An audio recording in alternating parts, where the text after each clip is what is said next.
Alright, Assalamualaikum. Very good morning. Currently, it's 7:30 in the morning on a Thursday. Um, People are starting to trickle into UTM for work. But at current point of time, I still have the whole place to myself. Very quiet, peaceful place. As you can see from the background, on that side is the administrative building, and then if I move this particular phone slightly, you will see two landmarks. Landmark number one is the mosque, the big mosque in UTM. We call it Masjid Sultan Ismail. The second one is a new addition. I think it was added 2 years back, 1 to 2 years back. It's a hashtag IMUTM, a very yellow sign, a very common, I would say, area to take photos, especially during the recent graduation ceremony. So I came in slightly early to UTM just to record a set of 3 videos about our lesson today. Our lesson is actually in asynchronous mode, but I got a bit lazy of to type out the instructions and telling you what to read, so I might as well just record the discussion there and then. So before I begin, a note to Fikri. I saw your email. I haven't started opening it and then reading the email yet. I'm at that point of the week where things get really hectic, and then if the email is not urgent, I'm not going to open it. So really sorry for that. I'll catch up on the email probably during the weekend. So for this week's video contents, there are 3 separate videos altogether. The first video is an introduction of what I'm going to review for this week. The second video is the essence of what we need to study for this week, about quality of teachers. And the third video is the instruction for your take-home work, what you essentially have to do after this. So if you're not free, skip this video, go straight to video 2. But if you stay around, thank you so much for entertaining this thought. So for this particular video, we're going to just get to know this book. So this is a book called Empowered Educators. I bought this from Amazon. Found it online when I was searching for reading materials for this course. We all know that if you're buying books from Amazon, the cost of the book might be cheaper than the shipping cost. But then again, if the book is good enough, I think it's worth the shipping cost. This is the case for this book. It's a used copy, so whoever is using this book before me, thank you so much for taking care of this book. It doesn't seem like a used copy at all. Now, why did I choose this book is because it is something quite relevant to what we're covering for this course. Essentially, what makes education, how do we deliver quality education? That's the essential part of it. So this book, it was published in 2017 by this organization called SCOPE. SCOPE stands for the Stanford Center for Opportunity Policy in Education. I suppose this is a center that is in charge of looking at research and projects related to education policy. So this book was published by a group of writers. The main writer, I suppose, is Linda Darling Hammond, and then there's a group of other writers in the process. Let me read some parts of the blurb at the back. So this book is about a cross-country case study. So what do we mean by cross-country case study? Essentially, it means that you compare systems, processes, policies around the same theme across a set of identified countries. So for this particular book, the countries that were studied are number 1, Singapore, Number 2, Finland. Number 3, Australia. There are 2 states that were studied for Australia, New South Wales, NSW, and Victoria.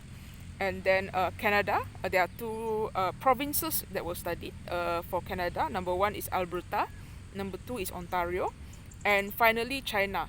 China specifically focusing on Shanghai. So essentially, let me read the next blurb. This book describes how these countries have carefully developed, planned, and implemented teaching and learning systems, as well as detailing the lessons that may be learned from these diverse systems. These countries have demonstrated considerable success on international indicators of educational quality that emphasize the kinds of higher order skills, higher order skills needed in contemporary societies. So, what I find really interesting about this book is how straightforward the writing is. It doesn't sound like an academic writing at all, which is something quite refreshing.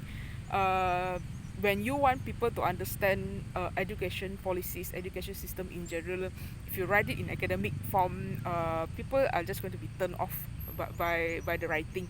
So a very interesting book. If you can somehow get a copy of it, try to get a copy of it. Now, why did I pick this book of all the books that is available? So throughout our semester for this semester 1 2021 2022, we have looked at many different aspects of quality. We started off by arguing, is education a service or education a product? So there were some discussions on it, and then we look at what are the issues and challenges. We look at the core concepts of quality, and then we brought in a different perspective from Dato' Habibah, and then we move into the basic introduction of what quality is from the perspective of TQM, total quality management, before we reach this stage, comparative studies. Now by now you should have realized that there are certain parts that in the education system that we can control in terms of the quality, but there are many more variables that are beyond our control. So for example, we cannot control who comes into the classroom, so we have to take the students as it is. And then we cannot control the budget that comes to us, because if you're in public schools in Malaysia, the budget for schools operation, infrastructure development are all centralized.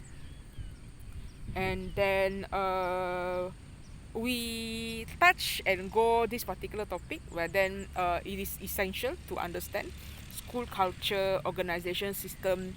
I think there was one point that a lot of you talk about, the role of principals. Remember the Head Foundation report that we read before? So leadership, commitment, leadership, role model, and at the same time how the whole school itself look at culture.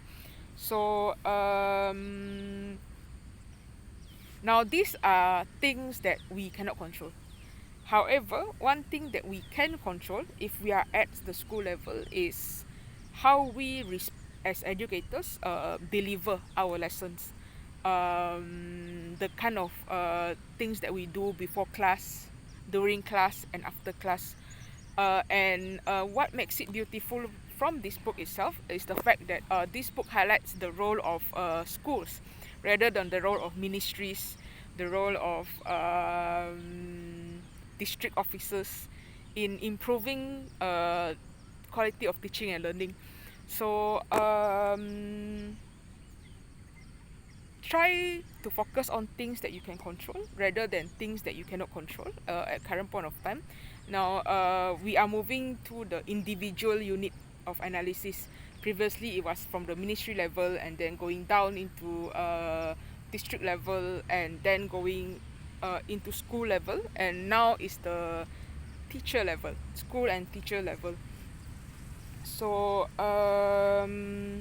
now for those in Malaysia, you have this education blueprint that goes until 2025. We are currently at wave 3 of the implementation.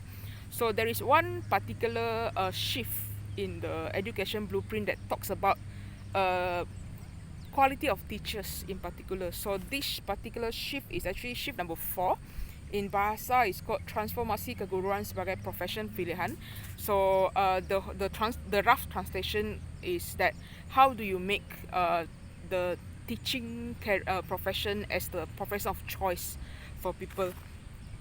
Now to emphasize what that this particular anjakan or transformation shift is one step ahead rather than the next shift.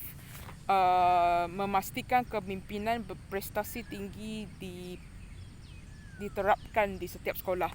So shift number 5 is focusing on school leadership. Now if you look at the sequence of arrangement, the teacher quality itself actually precedes, this is my interpretation, precedes the leadership quality. So it shows that at the end of the day, as an educator teaching a group of students repeatedly year after year, if you're in the system, how you deliver the education experience, it depends on you. So we may be able to rely on the government or the district officers once in a while, but at the end of the day,